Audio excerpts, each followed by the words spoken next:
to her. Now, those gentlemen to my left that need any introduction, Wayne, come on up here.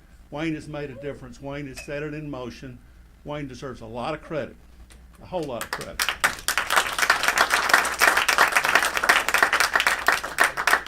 Well, it's hard to follow Clant. I mean, is he one of a kind or what? He is, Clant is just indomitable. You know, he just keeps charging ahead. There are mortars and things hitting around him, and he just keeps moving forward. Clant, I'm really grateful to you for all that you've done. You've sacrificed a tremendous amount to see this through, and thank you for pulling us together. It's great to have Ben involved. Thank you, Ben, and grateful to your family, and your granddad was an amazing guy who has created an amazing legacy of policy for the rest of us to build upon. And Priscilla, thank you very, very much for being such a voice, and my colleague Marty Irby, who really was the head of the Tennessee Walking Horse Breeders and Exhibitors Association, wanted to see reform, and then was kind of pushed out of the industry when he spoke about this problem. So we're really grateful to you, Marty, for all that you've done. You know, I studied U.S. Western history, and if you study 19th century American history, you see horses everywhere. I mean, horses led us into battle. They transported our goods, they transported us, they were companions. You think about the sacrifices of all the domesticated animals that have made for humanity's benefit.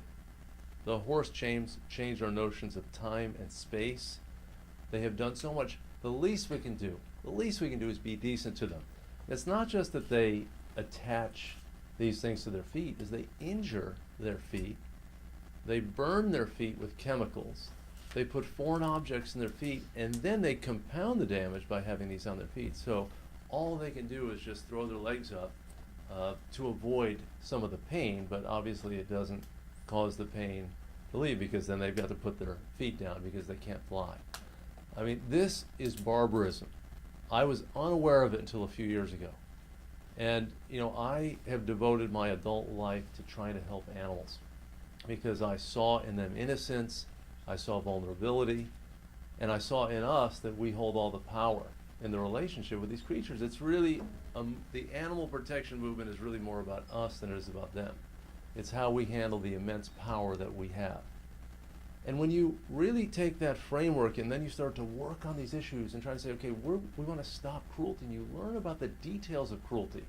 Learn about Japan using exploding harpoons to kill whales, the biggest animals that have ever lived on the planet. Learn about hunters who shoot animals in fenced enclosures, animals that are sometimes drugged, and shoot them at point blank range to mount a trophy in canned hunts. You learn about cockfighting, that it's not just the birds fighting, but they attach knives to their legs to accentuate the bloodletting and expedite the outcome of the fight. You think, this is so diabolical. How could people do this to animals? When you think about abuses of the horse, you think, my God, this is diabolical. It's medieval. This looks like medieval hardware. And it's the 21st century. I mean, we are shedding cruelty. We're passing laws to protect farm animals. We have felony level penalties for cruelty. How can this persist? Clant is right. It's a small group of individuals who have been able, through parliamentary maneuvering, to thwart progress that is supported by 95% of Americans. This is not some, close call. When you count the votes of the American people, this is lopsided because no decent person can support this. The people who do it try to hide it. They try to tell people, when we lobby on these issues, we don't do this, we would never do that. Well, Marty was the person at the top of the industry. He has seen it with his own eyes time and time again, and knows people who made a business of this practice. So, the process of representative government can be exasperating. Here you have this incredible, overwhelming support where lawmakers publicly align themselves with legislation.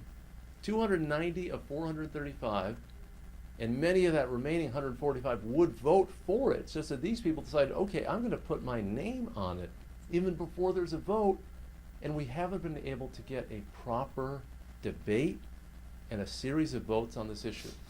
And I do think Clant is right. This is now, we're gonna see a break in this process in the House. We're gonna get a vote on this soon. But really, Senator McConnell and Senator Alexander and the senators who are familiar with people in this industry and who, for whatever reason, have thought that these are folks who are reputable, they really do need to look at the details of what's going on. I mean, these are people who are serving our country in the U.S. Senate, and they have an obligation to look at what's going on in this industry. The video footage is there, the testimonials from trainers are there. There are people like Marty who have been there firsthand, people like Clant who have been there firsthand. This should never persist. It's amazing we've had to fight to end dog fighting and whaling and all these things. All of those things over time are going to be swept into the dustbin of history because it's the march of progress that puts them in that dustbin. But it always takes human agency. It takes people here. It takes Clant and all of you guys who've been working with Clant and protesting and raising the issues and Clant putting on the internet. But really, ultimately what it takes is just decent people making the right decisions. So Clant, thank you very much for all that you're doing, and Priscilla and the rest of you, grateful for all of you.